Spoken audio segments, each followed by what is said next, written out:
የተሳካና የተስተካከለ የሚያደርጉ ህጎች ቢኖሩ መልካም ነው። ምክንያቱም በህይወታችን ላይ ለውጥን እንድናይ በሚገባ ስለሚያግዙን ነው። በህይወታችን ውስጥ በጣም ብዙ ያልተጻፉ ህጎች አሉ።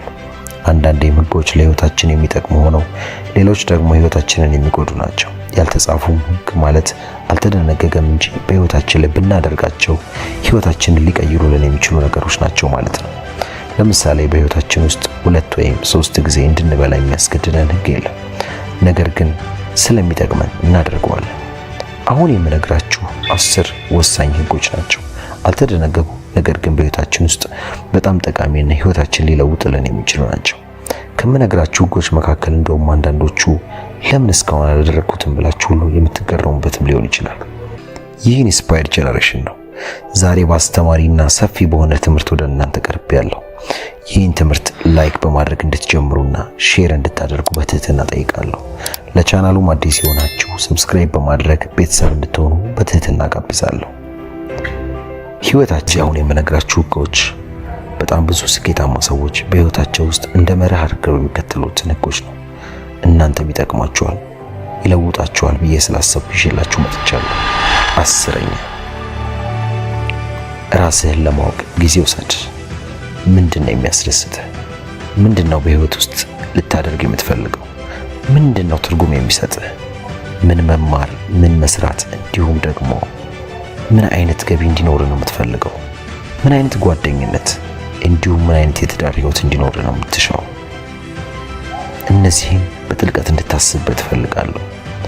አንዳንድ ሰው የሆነ ቀን ተነስቶ ጸሎት አድርጎ አንተ ለካ ጸሎት መጸለይ ሰላም ይሰጣል ብሎ ይላል።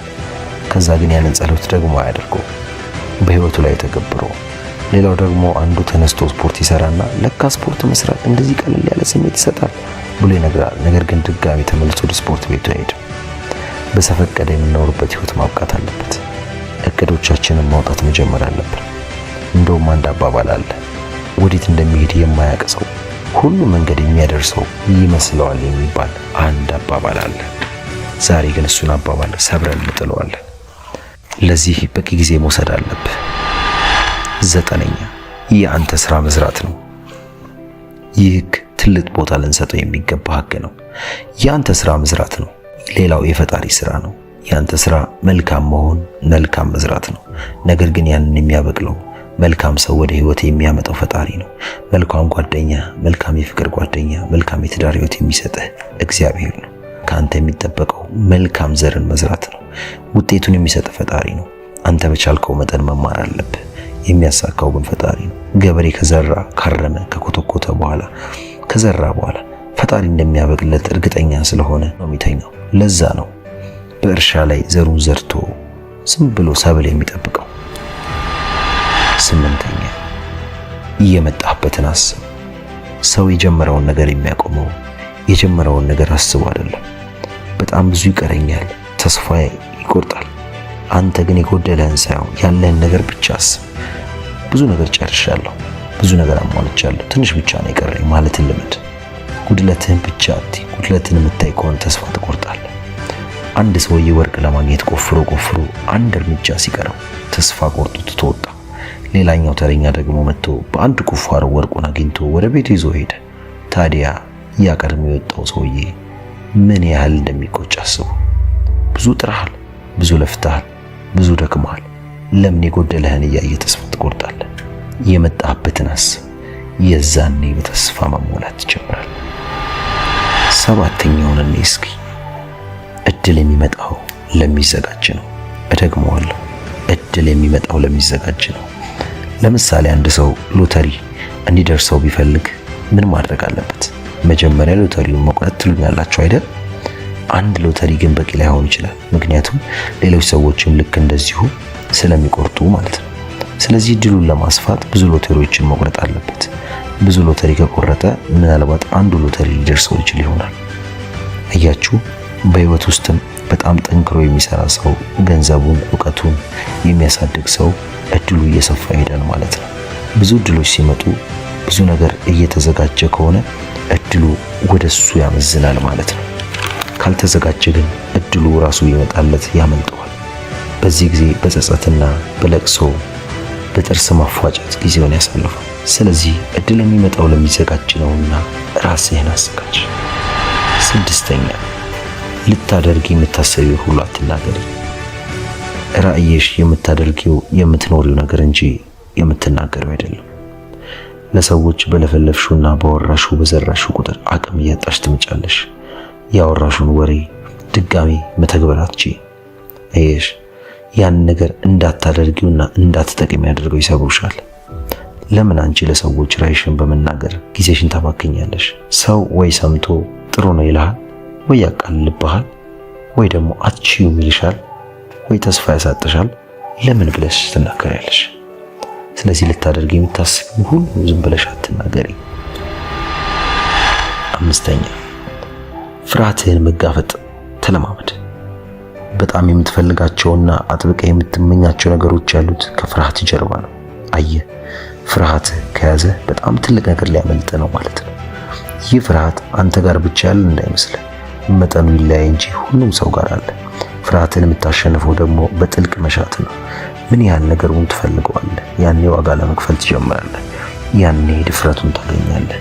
የምታጣውን ነገር ስታስብ ያኔ ቆም ብለህ ማሰብ ትጀምራለህ። እንዲሁም ይህን ነገር ባደርግ የምታገኘውን ጥቅም ደግሞ ማሰብ አለብህ። ሽልማትህን አስብ፣ ስኬትህን አስብ። ያኔ መፍራትን ታቆማለህ።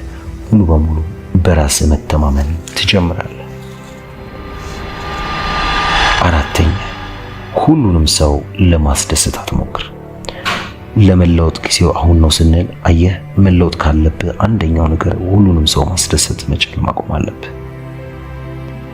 በአባባለ በህይወት ላይ ልታደርገው ከሚገባ አንድ ነገር ውስጥ መጀመሪያ ፈጣሪ፣ ከዛ ራስን፣ ቀጥሎ የምትወዳቸውና የምታከብራቸውን ሰዎች አስደስት። ነገር ግን ሁሉንም ሰው አስደስታለሁ ብለህ ስታስብ ራስህንም ህልምህንም ታባክናለህ። አየህ፣ ካረጀ በኋላ የሚቆጭህ አንዱ ነገር ቢኖር ባላደረግኩት ብለህ የምትቆጭበት ነገር ሁሉንም ሰው ማስደሰት።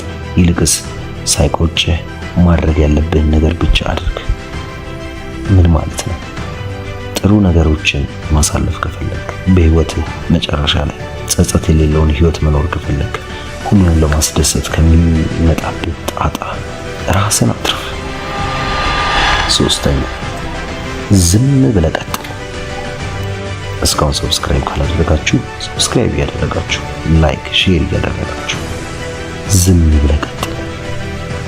አቅም ታጣለህ፣ መቆም ትፈልጋለህ፣ ትሰላቻለህ፣ ህይወት ያደክማል። ሁሉም ነገር ሞክረው ትርጉም ያጣብሃል። ነገር ግን ዝም ብለህ ቀጥል። አንድ ቀን ውጤቱን ታየዋለህ። አየህ፣ ህይወት አንዳንዴ በከባዱ መንገድ መቀጠል የግድ ሊሆንብህ ይችላል። አለዚያ ትሸነፋለህ፣ ከውድድሩ መስመር ትወጣለህ።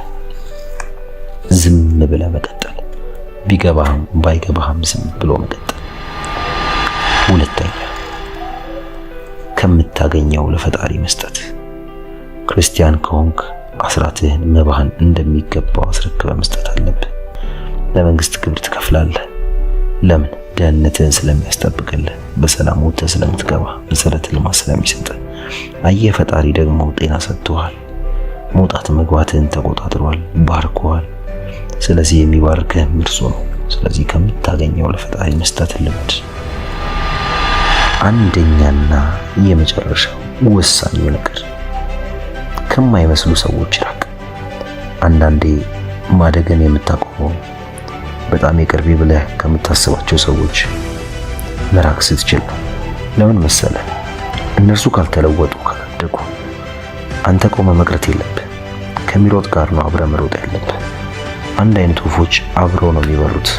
አየህ፣ ጓደኞችህን መጥላት አይደለም መተውም አይደለም፣ ግን እነሱ ካልተለወጡና ካላደጉ አንተም አብረህ ቆመህ ልትቀር ነው። ማደግ አለብህ። የሆነ ጊዜ ለእነርሱ መትረፍ አለብህ።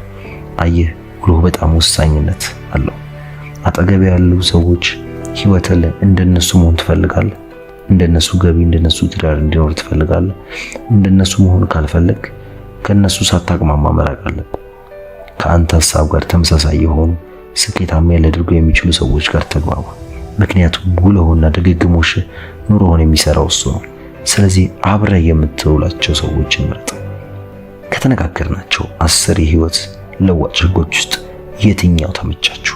በኮሜንት ሴክሽን ላይ አስቀምጡልኝ። ማንም ሊለውጥ አይመጣም። ብዙ ሰው ሊሰማ የማይፈልገውን አንድ እውነት ዛሬ እነግርሃለሁ። ማንም ሊለውጥ አይመጣም።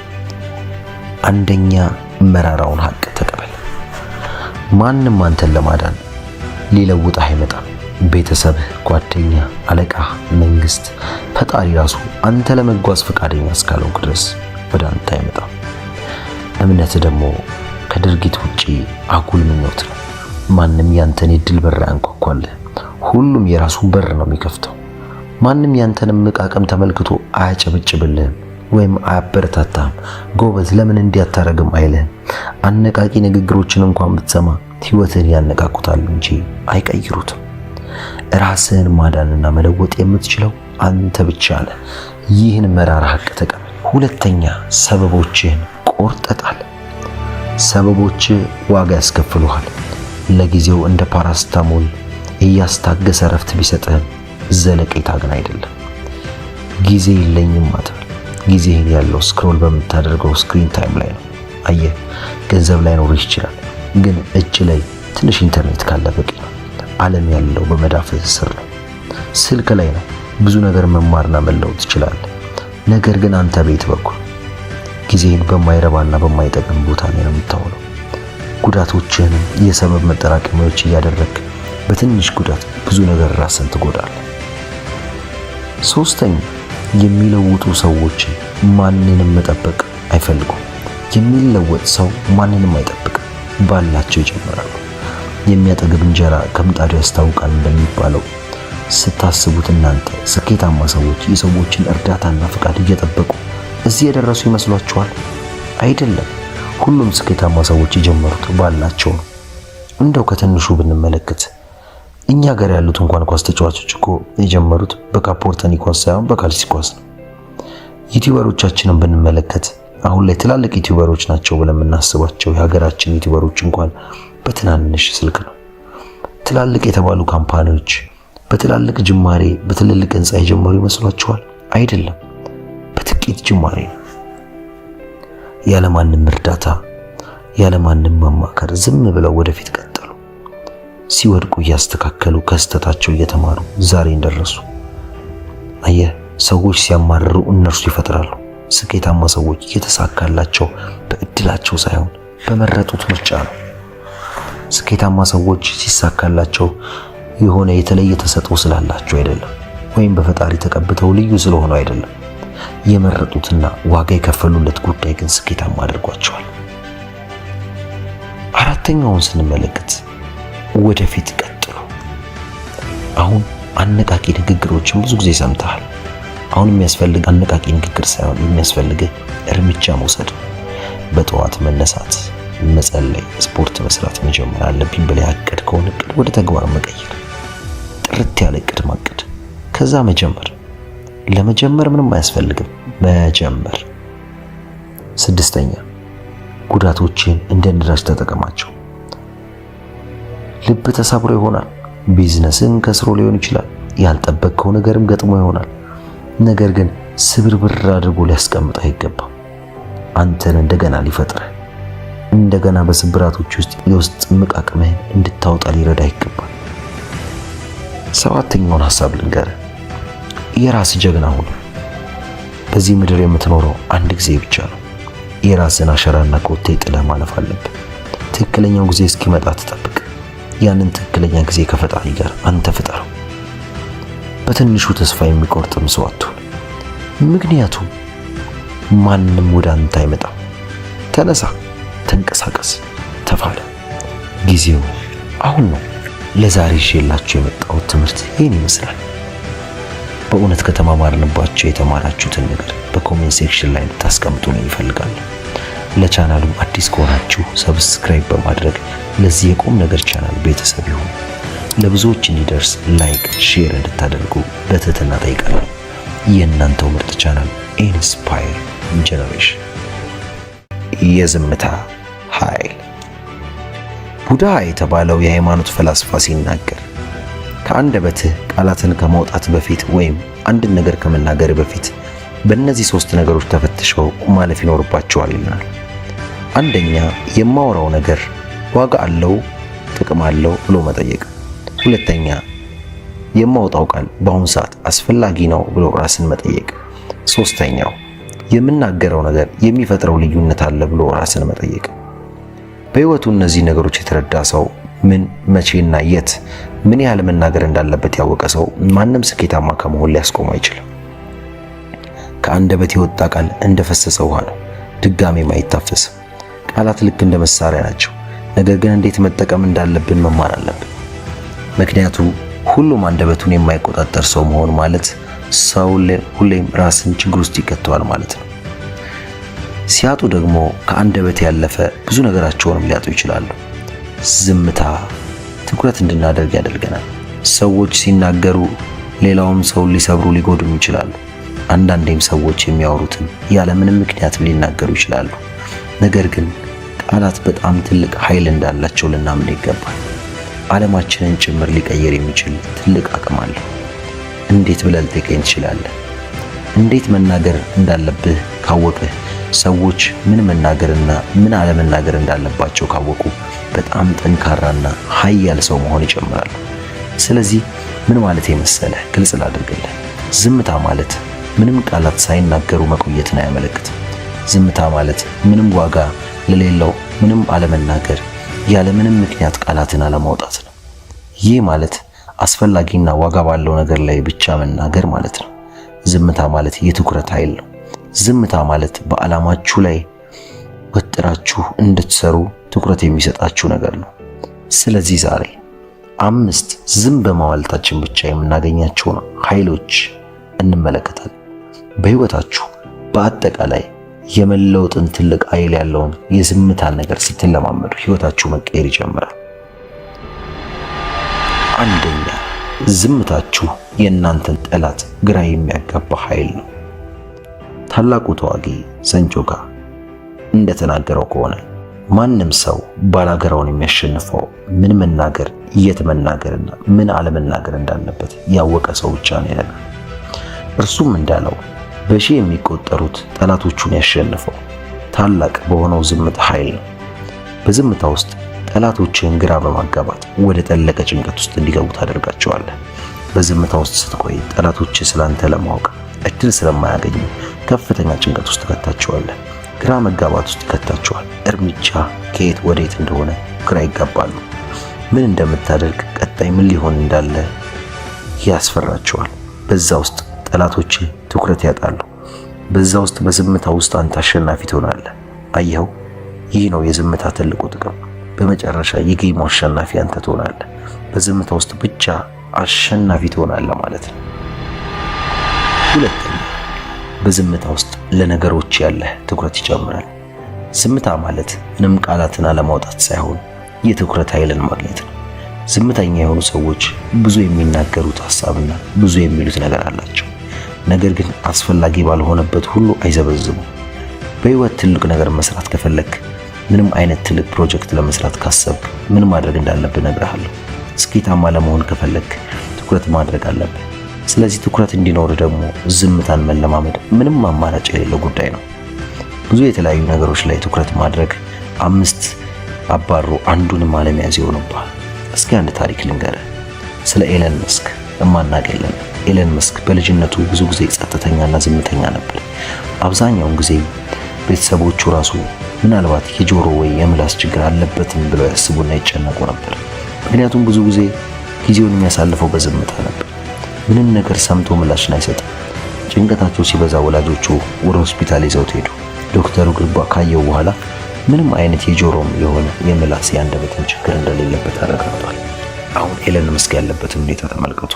ኤለን መስክ በትኩረት ራሱ ላይ በመስራት በዝምታ ኃይሉን በመሰብሰብ አሁን ያለበትን ቦታ መመልከት ትችላላችሁ።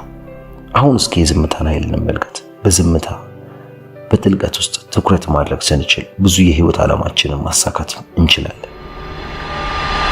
ሶስተኛ፣ የሰዎችን ሁሉ ትኩረት ለመሳብ። ይህ ትምህርት በአካባቢያችሁ ባሉት ሰዎች መሞከር ትችላላችሁ። የትም ቦታ ሆኖ ክላስ ውስጥ በጋራ በምትቀመጡበት ሰዓት ያኔ የዝምታን ኃይል ማየት ትችላላችሁ። ተናጋሪዎች ሲናገሩ፣ ዝምተኞች ግን ነገሮችን እየተማሩ ነው። ቢያንስ ከመናገራቸው በፊት 2 ጊዜ እያሰቡ ነው። ብዙ ሰዎች ተወዳድረው ተፎካክረው ለማውራት ወይ እኔ ልሰማ ሲሉ በእርጋታና በዝምታ ሲያዩአችሁ የሰዎችን ትኩረት መሳብ ትጀምራላችሁ። አንዳች ነገር በእናንተ ውስጥ እንዳለ ማሰብም ይጀምራሉ። በዝምታ ውስጥ ያጠራቀማችሁትን አንድ ቃል ስትወረውሩ ግን እነርሱ ካወጡት 1000 ቃል ተጽዕኖ መፍጠር ይጀምራል። ቅዱሱ መጽሐፍ እንኳን ሞኝ ዝም ቢል እንደ ጠቢብ ይቆጠራል ይለናል። በየዕለቱ ቀናችን ውስጥ ዝምታን ስናበዛ ከሰዎች ትኩረት ማግኘት እንችላለን። በዝምታ ውስጥ ወደ ዓላማ ብቻ ስታተኩር፣ መናገር ባለበት ጊዜ ብቻ የምትናገር ከሆነ የሰዎች ሁሉ ትኩረት ወደ አንተ ወይ ወደ አንቺ ይሆናል።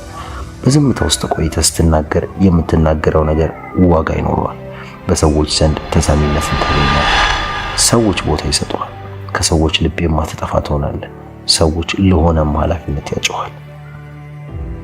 4ኛ በዝምታ ውስጥ እምነትን ትገነባለህ። ስኬታማ ለመሆን ከስኬታማ ሰዎች ጋር መገናኘትና ውጤታማ የሆነ ግንኙነት መፍጠር በጣም አስፈላጊ ነው።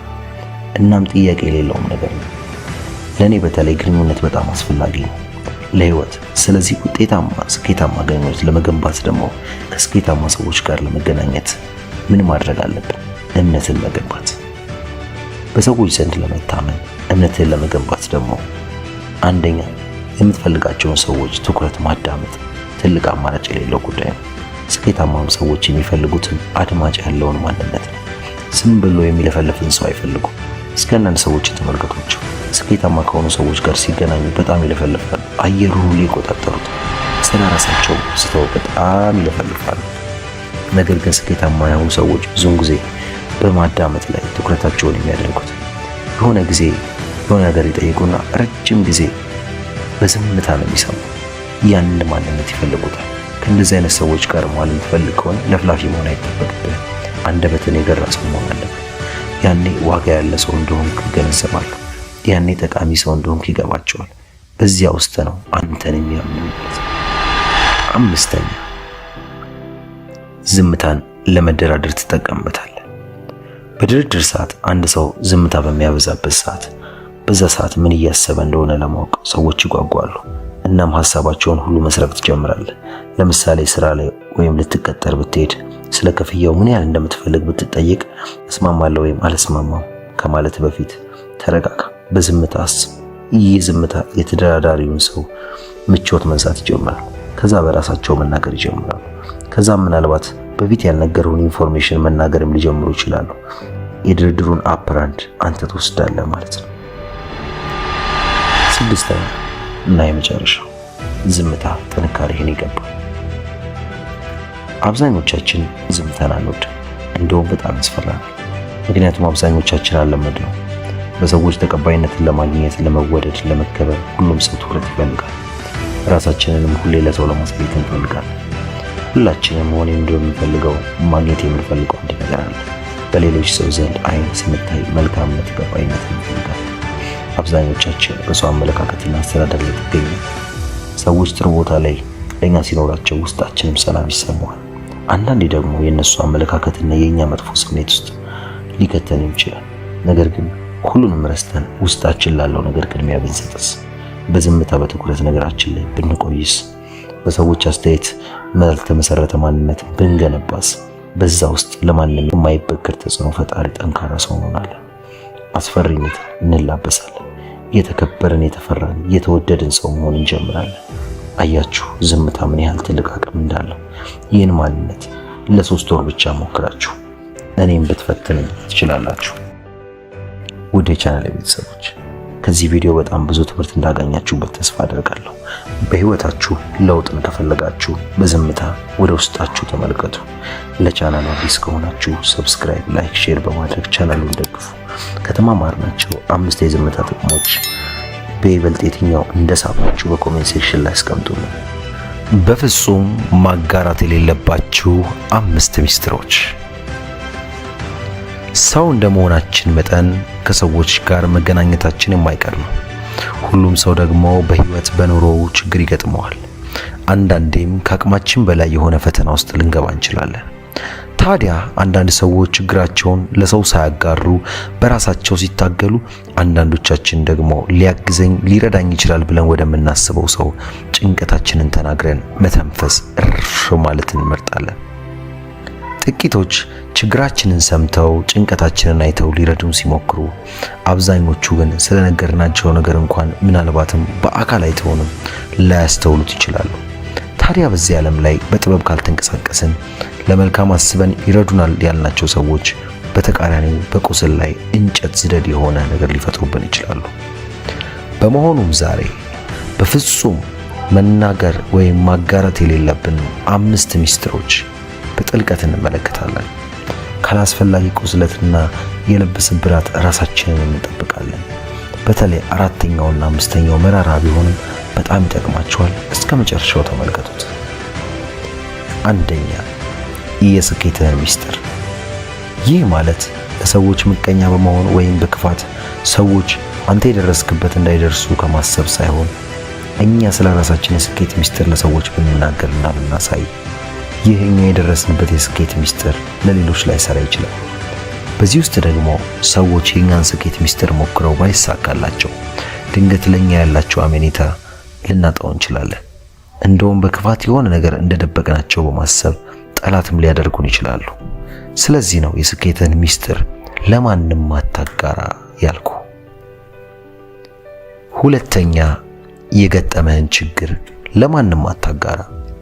የገጠመንን ችግር ማካፈል ምናልባትም ነገሮች እንዲቀሉን፣ ሸክማችን እንዲቀልል ሊያደርግ ይችላል። እንዳሰብነውም ለሰውም ችግር ስናካፍላቸው ሊያግዙን በእኛ ቦታ ራሳቸውን አድርገው ሊረዱን የሚፈቅዱ ሰዎች ልናገኝ እንችላለን። ምንም እንኳን ሊረዱን ቢችሉና ቢሞክሩ እንኳን ከእርዳታቸው ጀርባ ምን እንዳለ ማሰቡ ግን ተገቢ ነው። ይህን እንኳን በቀላሉ ብናልፈው፣ አንዳንዶች ደግሞ የኛን መቸገርና ጭንቀታችንን፣ ገመናችንን ለነርሱ መናገራችን እንዲያላቸው እንኳን እንደሌላቸው ሲሆኑብን፣ ሊረዱን ሲችሉ እንዳልቻሉ የሚያስመስሉት ነገር ሊፈጠር ይችላል። ያም ደግሞ ልባችንን ያቆስለዋል። ከንፈር እየመጠጡ ሲያላግጡብንም ውስጣችን ይጎዳል። አንዳንዶች የኛን መቸገርና ማጣት፣ እርዳታ መፈለጋችንን የነሱ መጠቀሚያ ሊያደርጉትም ይችላሉ። በእናንተ ክፍተት የራሳቸው መጠቀሚያ ወይም ጥቅም ማግኛም ያደርጓቸዋል። ስለዚህ የገጠማችሁን ችግር አታጋሩ። 3. መድረስ የምትፈልግበትን ህልምህን ለማንም አታጋራ። ይህ ለሴቶችም ጭምር ነው። በህይወታችሁ መድረስ የምትፈልጉበትና ያስቀመጣችሁት ግብ ካላችሁ ያን ነገር ራሳችሁ ጋር ብቻ ማቆየት አለባችሁ። ምክንያቱም ህልማችሁ፣ ግባችሁ ለሰዎች ስታጋሩ ሰዎች በህልማችሁና በግባችሁ ላይ ትችት፣ ማጣጣል ሊያደርጉባችሁ፣ እንደማይሳካላችሁ ደጋግመው ሊነግሯችሁ ይችላሉ። በዛ ውስጥም እናንተ ተነሳሽነታችሁን ታጡና ሰዎች ባስቀመጡት እንቅፋት ተሰነካክላችሁ ትወድቃላችሁ። እርሱ ብቻ አይደለም። በቅዱስ ቃሉ ላይ የዮሴፍን ታሪክ ስንመለከት ትልቅ ህልም ከሌሎች ወንድሞቹ በልጦ በማየቱ የገዛ ወንድሞቹን ሲቀኑበትና ሲሳለቁበት አሳልፈውም ሲሸጡት ተመልክተናል። ባለራዕይ ወይም ትልቅ ህልም የሚታያችሁ ሰዎች ስትሆኑ ከህልማችሁ ወይም ከህልምሽ የተነሳ ሰዎች እናንተን መጥላት፣ እናንተን ማጣጣል፣ እናንተ ላይ ማላገጥ ይጀምራሉ። ስለዚህ ባካችሁ በህልማችሁ አትቀልዱ። መድረስ የምትፈልጉትን ህልማችሁን ለማንም አታጋሩ። 4. ገቢያችሁን ለማንም አታሳውቁ። ለማንም ምንም ያህል ገቢ እንዳላችሁ አታሳውቁ። ገቢያችሁን ስታሳውቁ እነርሱ ከገመቱት በታች ከሆነ በፊት ታገኟቸው የነበሩትን ቦታዎች ሁሉ ታጣላችሁ። ለምን ይመስላችኋል? ሰዎች ማንነታችሁን በትንሿ ገቢና በትልቁ ገቢ ስለሚለኩት ነው። እሺ ገቢያችሁ እነርሱ ከሚጠብቁት የበለጠ ከሆነስ ለራሳችሁ ትልቅ የቅናትና የእንቅፋት አለት አስቀምጣችሁ ማለት አይደል? ሰዎች ይህን ያገኛችሁትን ነገር ከቻሉ ሊቀሟችሁ፣ ሊዘርፏችሁ አሊያም ሊገድሏችሁ ሊሞክሩ ይችላሉ። በተመሳሳይ ደግሞ ስማችሁን በማጥፋት የእናንተ ጥረት ውጤት እንዳልሆነ ለሰዎች ሁሉ ስማችሁን ሊያውጁ ይችላሉ። ስለዚህ ነው ገቢህን ለማንም አታሳውቅ ያልኩ። በመጨረሻ የምናየው የቤተሰቦቻችሁን ችግር ለማንም አታጋሩ። ቤተሰቦቻችን ብዙ አይነት ችግሮች ሊገጥሟቸው ይችላሉ። የጤና፣ የኢኮኖሚ፣ የትዳር ብቻ ብዙ አይነት ችግር ይፈጠራል። እኛም የቅርባችን ለምንላቸው የቤተሰቦቻችን ችግር ሄደን ተናግረን እረፍትን ለማግኘት አስበን ለሰዎች ልናጋራ እንችላለን። ነገር ግን አንዳንዴ ይህ እረፍት አገኝበታለሁ ብለን አስበን የተናገርነው ማንኛውም ችግራችን ሌላ መዘዝ ይዞ ሌላ ጣጣ ይዞብን ሊመጣ ይችላል። ምናልባትም ባለትዳር ከሆነን እስከ መለያየት ችግሩን ሊያባብሰው ይችላል። እንደው ችግሩ በጣም ሲከፋ እያያችሁ ዝም በሉ አለም። ቢያንስ ለምትናገሩት ሰው ማንነት በደንብ መርምሩ። አለበለዚያ የሰዎች መጠቀሚያ ትሆናላችሁ። ነገሩን አላንዛዛባችሁ። ውድ የቻናሌ ቤተሰቦች ከዚህ ቪዲዮ በጣም ብዙ አስተማሪ እውቀቶችን እንዳገኛችሁበት ተስፋ አደርጋለሁ። ምንም ያህል ጊዜያችሁን ሰጥታችሁ ስትከታተሉ ስለቆያችሁ እያመሰገንኩ፣ ነገር ግን ከመስማትና እውቀቱን ከማግኘት ያለፈ በህይወታችሁ በተግባር አውሏቸው ለማለት ፈልጋለሁ። ለዚህ የለውጥ ቻናል አዲስ ከሆኑ ሰብስክራይብ፣ ላይክ፣ ሼር በማድረግ ቤተሰብ ይሁኑ። ከተማማርናቸው አምስቱ ለማንም ማጋራት ከሌለብን ነገሮች ውስጥ የተሰማችሁንና ሞር ውስጣችሁ የያዘውን በእውነት ይህን ነገር አስተምሮኛል የምትሉትን በኮሜንት ሴክሽን ላይ አስቀምጡልን። የእናንተው ምርጥ ቻናል ኢንስፓየር ጄኔሬሽን ነው።